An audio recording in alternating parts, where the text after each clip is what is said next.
Hello दोस्तों, आज की वीडियो में मैं शुरू करने वाला हूं भौतिक विज्ञान का चैप्टर 1 जो है हमारा गति।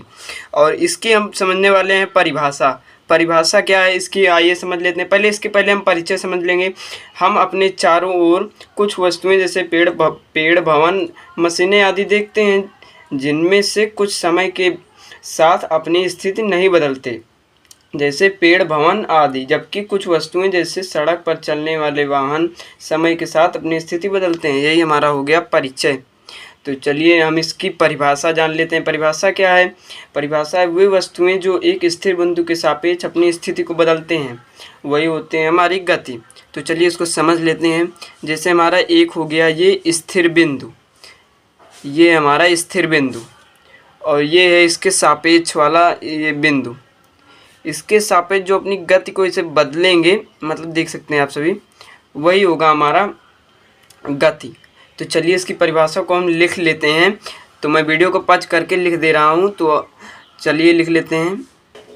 तो दोस्तों आप सभी देख सकते हैं हमने इसकी परिभाषा को लिख लिया है। तो इसकी परिभाषा हमारी हो गई है। तो अगला इसमें हम उदाहरण पहले समझ लेते हैं। हमारा पहला उदाहरण हो जाएगा सड़क पर चलती हुई कोई कार। जैसे सड़क है, सड़क पे कोई है, पहले स्थिर रहती है कोई कार, उसके बाद उसके सापेक्ष अपनी स्थिति को, जैसे जब धीरे धीरे चलती है तो उसके सापेक्ष अपनी स्थिति को बदलती है। तो वही हमारा गति, वो गति अवस्था में कहलाएगी। तो हम अगला समझ लेते हैं विराम अवस्था क्या है। चलिए इसकी पहले परिभाषा लिख लेते हैं। तो मैं परिभाषा लिख ले रहा हूँ, रुकिए मैं पहले हेडिंग बना लेता हूँ। तो दोस्तों आप सभी देख सकते हैं हमने हेडिंग बना लिया है। तो चलिए इसकी परिभाषा को समझ लेते हैं।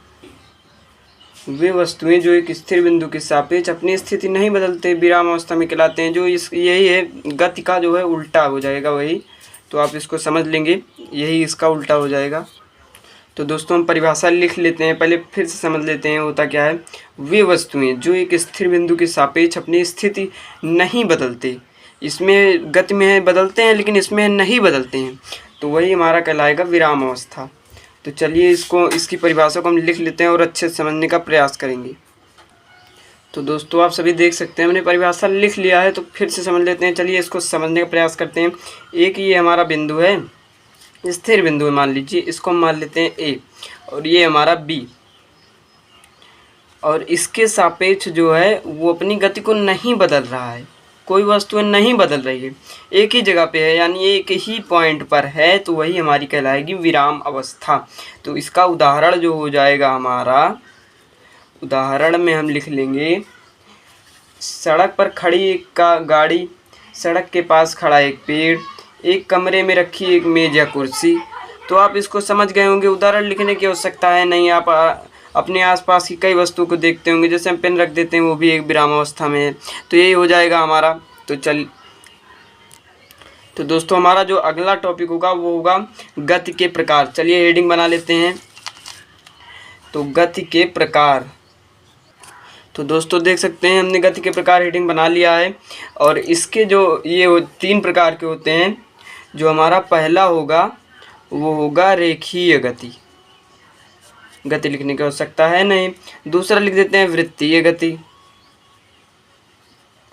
दूसरा हो जाएगा वृत्तीय गति, और तीसरा हो जाएगा घूर्णन गति, घूर्णन गति।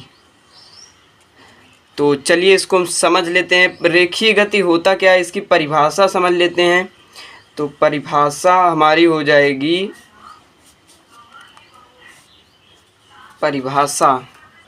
इसकी परिभाषा जो हो जाएगी वो हो जाएगी जब एक वस्तु एक सीधी रेखा या सीधे रास्ते में चल रही होती है तो इसकी गति रेखीय गति कहलाती है। जैसे आप मान लीजिए कोई एक बिंदु है, इससे आप एकदम सीधी रेखा में चल रहे हैं, तो वही हमारी कहलाएगी रेखीय गति। जैसे आप सड़क पर चल रहे हैं वो भी हम सीधा ही जा रहे हैं, तो वो भी हमारी रेखीय गति कहलाएगी। तो चलिए इसकी परिभाषा को हम लिख लेते हैं। तो दोस्तों देख सकते हैं आप सभी हमने परिभाषा को लिख लिया है। परिभाषा उदाहरण भी लिख लिया है। रेल पथ पर चल रही गाड़ी, रेलगाड़ी, यानी रेल पथ पर जो रेलगाड़ी चलती है एकदम सीधी रेखा में चलती है, आपने देखा भी होगा, तो वही हमारा हो जाएगा रेखीय गति। हमें उम्मीद है आप समझ गए होंगे। नहीं समझे होंगे तो कमेंट बॉक्स में बता देना, तो मैं और अच्छे से समझाने का प्रयास करूँगा। तो चलिए समझते हैं वृत्तीय गति। परिभाषा में पहले लिख लेता हूँ फिर समझाता हूँ।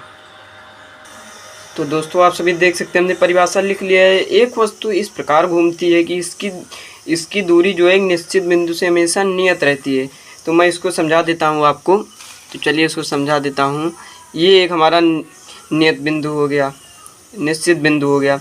ये हमने मान लिया कोई जो है वस्तु है वो इसके एकदम नियत, जैसे इसमें 2 सेंटीमीटर है तो इधर भी पूरा 2 सेंटीमीटर ही रहेगा, इधर 2 सेंटीमीटर रहेगा। वही हमारा हो जाएगा वृत्तीय गति। ये कुल पूरा 2 सेंटीमीटर ही रहेगा, तो वही हमारा हो जाएगा वृत्तीय गति। इससे दूरी ज़्यादा न हो न कम हो, वही हमारा हो जाएगा वृत्तीय गति, नियत हो। जैसे हमने उदाहरण में लिख लिया है, पृथ्वी के चारों ओर चंद्रमा की गति। चंद्रमा जो होती है ऐसे घूमती रहती है चारों ओर एक निश्चित बिंदु, पृथ्वी को बिंदु मानकर, तो वही हमारा हो जाएगा। तो चलिए अगला टॉपिक जो है हमारा घूर्णन गति। चलिए इसको पहले परिभाषा लिख लेते हैं, फिर समझने का प्रयास करेंगे। तो दोस्तों देख सकते हैं आप सभी हमने लिख लिया है। तो चलिए इसको समझते हैं। जब किसी दृढ़ वस्तु पर कई सारे बल लगाए जाते हैं तो यह अपने अक्ष के चारों ओर घूर्णन करना आरंभ कर देती है। यही गति हमारी घूर्णन गति कहलाती है। जैसे विद्युतीय पंखे की गति, विद्युतीय पंखे पर अंदर जो है विद्युत द्वारा कई सारे बल लगाए जाते हैं। आपने देखा, मतलब आपने किसी शॉप पर देखा होगा, कई सारे कोयल भरे होते हैं, उस पर कई सारे बल लगाए जाते हैं चुंबकीय बल द्वारा। तो वही हमारा हो जाएगा घूर्णन गति। विद्युतीय पंखे की गति हमारा उदाहरण में हो जाएगा। तो उम्मीद है आपको ये सभी टॉपिक समझ में आए होंगे। तो मिलते हैं अगली नई वीडियो में अगले नए टॉपिक के साथ। अगला जो हमारा टॉपिक होगा सदिश अदिश राशियाँ होगा, और दूरी और विस्थापन होगा। यही 2 टॉपिक अगली वीडियो में आपको समझाया जाएगा। तो दोस्तों मिलते हैं अगले नए टॉपिक के साथ। और आपको ना समझ में आया तो आप कमेंट बॉक्स में बता देना, तो मैं आपको इसको समझाने का प्रयास करूँगा। मिलते हैं अगली नई वीडियो में, तब तक के लिए बाय बाय।